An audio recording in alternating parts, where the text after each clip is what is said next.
Decisive victory last week was jarring, a wake-up call for the Democratic Party. In fact, their emotional reactions among party members and the liberal media continue.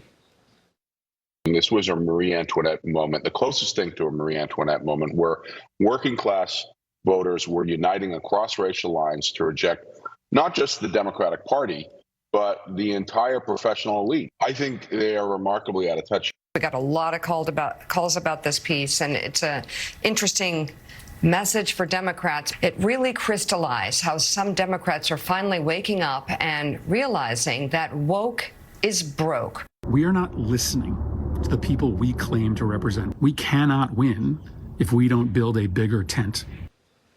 Yet they lectured the nation for months about woke and told everybody else they must be wrong when they put men in women's sports. Democratic strategist James Carville says Vice President Harris failed Democrats because Democrats couldn't shake the stench of ideologies like wokeness and defunding the police. Democratic Congressman Pat Ryan says it's not enough to throw these seemingly disparate policies at people. Laura Trump laid it out this way. I think unless the Democrats are able to really take a long, hard look at really how far off the scale of anything rational they've gone, I don't know that they ever come back to really win any elections. A new op-ed is titled "Trump Won by Uniting Those Who Think Liberal Rulers Have Gone Too Far." Another opinion piece details how a liberal blogger recently posted 9 principles for common sense Democrats to rebuild a winning coalition. Do you think like Beyonce and Lizzo are part of it? They include recognizing the importance of robust economic growth and treating climate change as a reality to manage, not a hard limit to obey, and acknowledging that biological sex is not a social construct. All are sensible and are unlikely to stick. Even Democrats and institutions that don't subscribe to this faith may often be taken hostage by it. Power panel now. Matt Gorman, Executive Vice President of Targeted Victory and a former Tim Scott campaign advisor. Antoine Seawright, Blueprint Strategy founder and CEO. Antoine, I want to come to you first because when someone accuses your party, and they're a Democrat, and what just happened is the Marie Antoinette moment, I mean, that's tough to take. Kamala Harris left still in debt from all the money that she raised, paying off celebrities to be on public stages with her. I mean, it was a big miss with a big, expensive bat.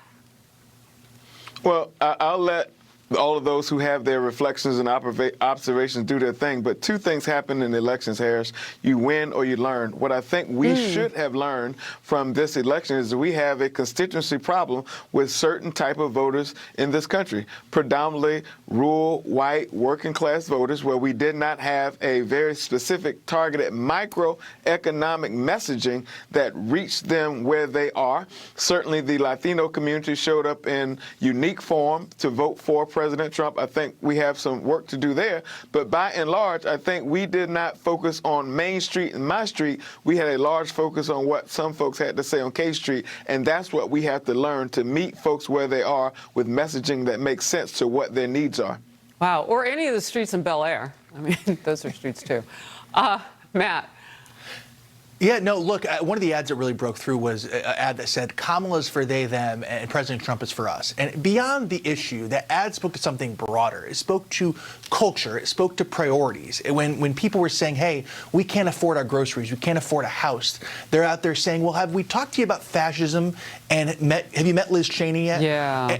And when people are saying, hey, migrants are streaming into our communities, they're out there saying, but we spent $20 million for celebrities to throw a concert for you. Aren't you guys impressed?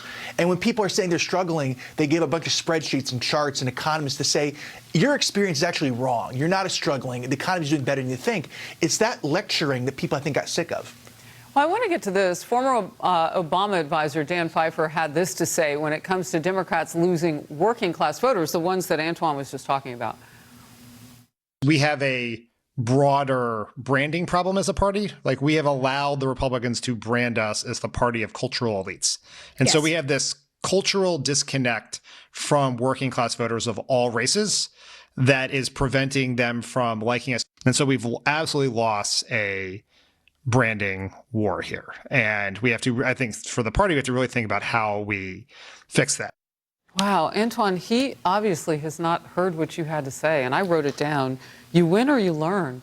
I mean, they want to change the branding, but what you're talking about, Antoine, is doing what you need to do, and that's go meet the people where they are. That's not a messaging problem. That's a facts problem for you. It didn't get done.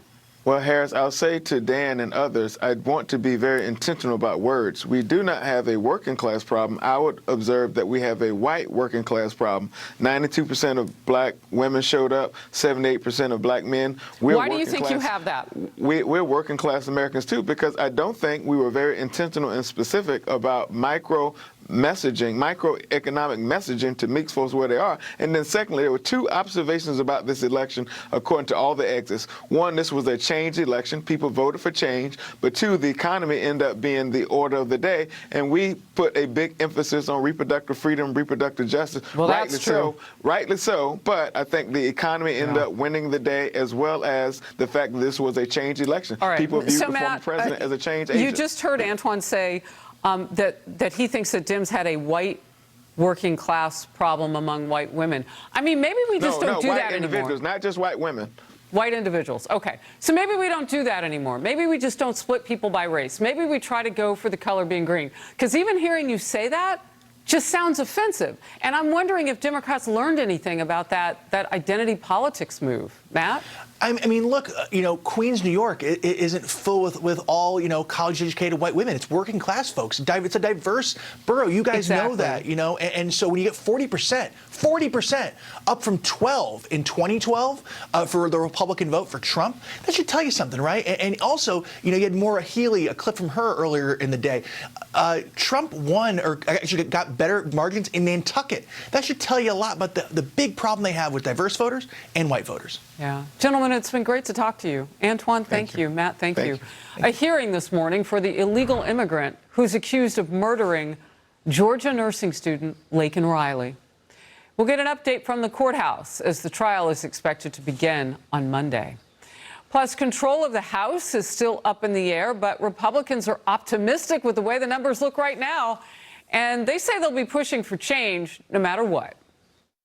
The time for failed policies that have wreaked havoc on hardworking Americans for the last 4 years is over.